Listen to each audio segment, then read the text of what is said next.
ควรให้น้องแนวคิดขนาดคิดกูถือหัวต้องมันก็เป็น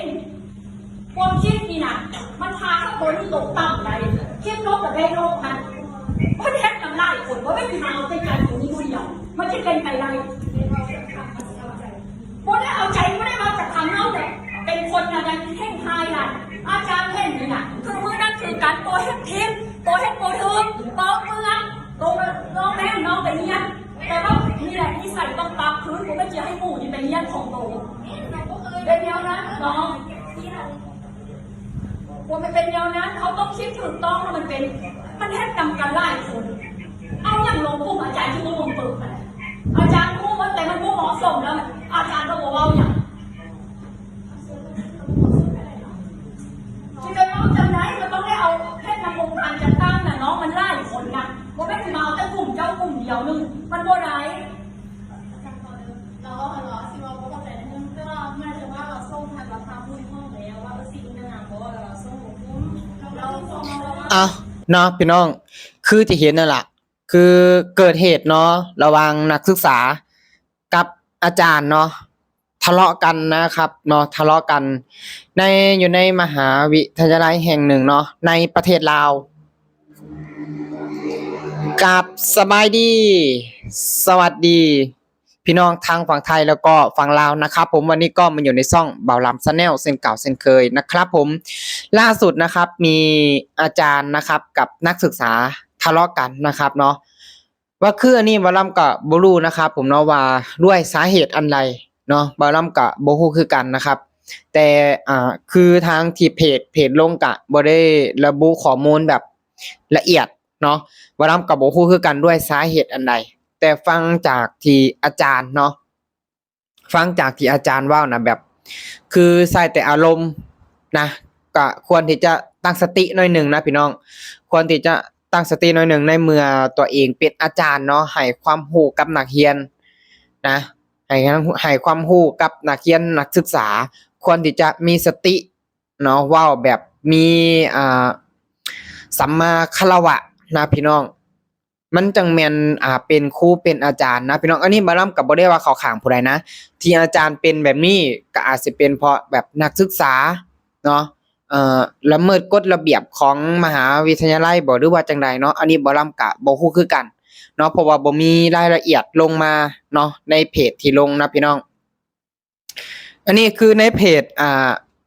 อันนี้เนาะเพจประธานโจนะครับผมเนาะเพจประธานโจเนาะแม่นดีๆเพจแม่นเพจประธานโจ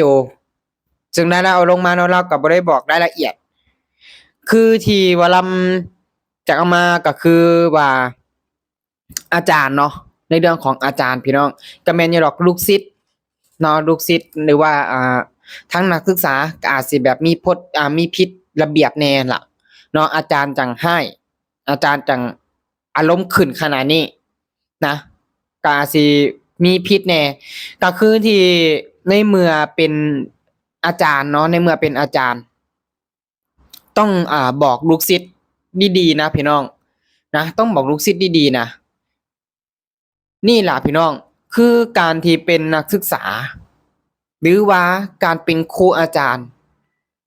เนาะก็บ่ได้มีผู้ใดแบบว่าสูงส่งกว่ากันนะบ่ได้มีผู้ใดสูงส่งกว่ากันเพียงแค่บางคนหนึ่งก็มีแค่แบบมีสิทธิ์แค่แบบบอกสอนเนาะแล้วก็ให้ความรู้แต่ให้ความรู้ด้วยการที่ใช้อารมณ์แบบนี้ก็บ่เอาเนาะพี่น้องพอมันเป็น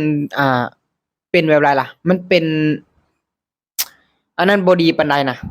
เนาะมันเป็นแบบให้ไปในทางที่แบบว่าใช้อารมณ์หลายกว่านะใช้ไปในทางที่แบบใช้อารมณ์หลายกว่าคือที่ว่าลำเห็นนะคือมีแต่เสียงอาจารย์เนาะเสียงของนักศึกษาเนาะก็คือบ่ค่อยได้ยินปานใดได้ยินแต่เสียงอาจารย์เสียงโปมปามโปมปามโปมปามคือบ่ลำก็บ่ฮู้หรอกว่าทะเลาะเรื่องอิหยังกันเนาะเพราะว่าบ่มีรายละเอียดคือบ่ลำได้บอกไปหั่นน่ะบ่มีรายละเอียดเนาะทางที่ดีนะทางที่ดีก็ต้องควรที่จะบอกลูกศิษย์ดีๆนะถ้าว่าละเมิดกฎระเบียบของมหาวิทยาลัยหรือว่าเฮ็ดอันใดผิดพลาดเนาะก็ต้องบอกลูกศิษย์ดีๆการที่เฮาจะให้ความรู้คนหนึ่งเนาะ เฮาก็ต้องดีพอเฮาก็ต้อง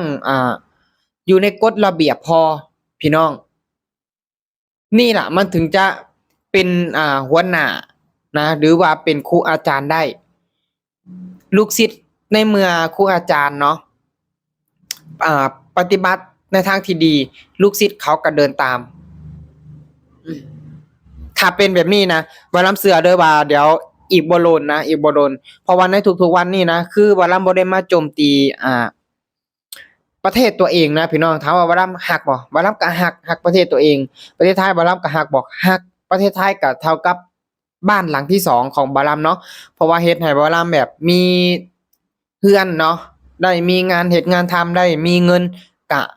ย้อนประเทศไทยพี่น้องย้อนพี่น้องชาวไทยให้โอกาสได้เข้ามาเฮ็ดการเฮ็ดงานแล้วที่บ่ลำเอามาเว้าเนาะก็คือบ่อยากให้เป็นแบบบ่อยากให้เป็นจังไดล่ะบ่อยากให้เป็นบทเรียนแบบเสียหายแบบใดคือมันจะมีอันนั้นทุกวันนี้ก็คือที่ฮู้เนาะโซเชียลถ้าครูอาจารย์สอนด้วยการที่ใช้อารมณ์หรือว่าปฏิบัติในทางที่ผิดหรือว่าปฏิบัติในทางที่แบบคือจังไดล่ะร้ายแบบนี้ลูกศิษย์เขาก็สิอยากเรียนนำบ่คือในทุกวันนี้พี่น้องนักเรียนนักศึกษาในประเทศลาวของเฮานะมันแทบจะบ่มีแล้วพี่น้องบางคนก็เริ่มทยอยออกปีหนึ่ง4คน5คนบางคนเนาะเสียเวลาเรียนมาตั้งหลายปีพอลงมาทำงานในประเทศไทย 2-3 ปีมีบ้านมีเรือนนี่ล่ะพี่น้องคือหลายเทื่อหลายครั้งพี่น้องมันก็มีหลายเหตุการณ์ที่ว่าหลุดออกมาในโซเชียลเนาะหลุดออกมาในโซเชียลที่ว่าอาจารย์เนาะอาจารย์คนหนึ่งได้ถ่ายคลิปลงไปว่านักเรียนนักศึกษาไปทางใดเบิดหายเบิดบางทีบ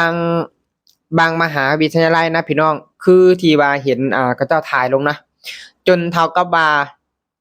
เป็นมหาวิทยาลัยห้างเก่าไปเบิดเลยพี่น้องเพราะว่าบ่มีนักเรียนนักศึกษาแล้วป้าพี่น้องว่าลำเห็นมาลำก็ยังตกใจมันมาได้ขนาดนี้แล้วบ่พี่น้องคือบ่ลำก็งงคือกันว่ามันด้วยสาเหตุอันใดนะนักเรียนถึงบ่อยากเรียนต่อมันอาจสิมีอะล่ะพี่น้องมันอาจสิมีน่ะเนาะบ่ลำก็บอกว่าไปได้นะ